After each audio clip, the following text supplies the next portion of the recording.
सरस्वती शिशु विद्या मंदिर मुंडमराई विद्यालय स्तरीय ज्ञान विज्ञान मेला अनुष्ठित कार्यक्रम में उद्घाटनी उत्सव में मुख्य अतिथि भाव सोमनाथ विज्ञान उच्च माध्यमिक विद्यालय अध्यक्ष श्री दिगंबर बिश्नोई जोगदे प्रतिटी कार्य विज्ञान उपदेयता विषय में मार्गदर्शन करते। सम्मानित अतिथि भाव श्री राज उच्च विद्यालय प्रधान शिक्षयित्री श्रीमती सोताली पात्र अध्यक्ष भाव सभापति श्री जोगेन्द्र आसास्मल संपादक श्री चिदानंद पात्र कोषाध्यक्ष श्री ज्योतिरंजन दास मंचमंडन करते।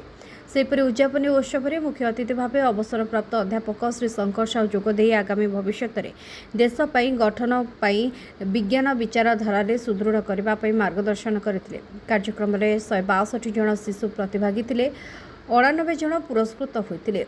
शिशु मंदिर प्रधान आचार्य श्रीजुक्त महेश्वर साई समस्त अतिथि मानकर परिचय प्रदान करते। विद्यालय वरिष्ठ आचार्य श्रीजुक्त गणेश चंद्र पात्र कार्यक्रम परिचालना करथिबा बेले विज्ञान प्रमुख वरिष्ठ आचार्य श्री उमा चरण विश्वाल कार्य संयोजना सह भूत कथन करते।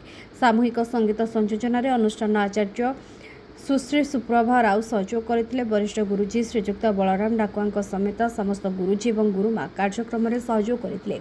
गंजाम जिला प्रतिनिधि ज्योतिरंजन गौड़ रिपोर्ट सबुदिन टीवी।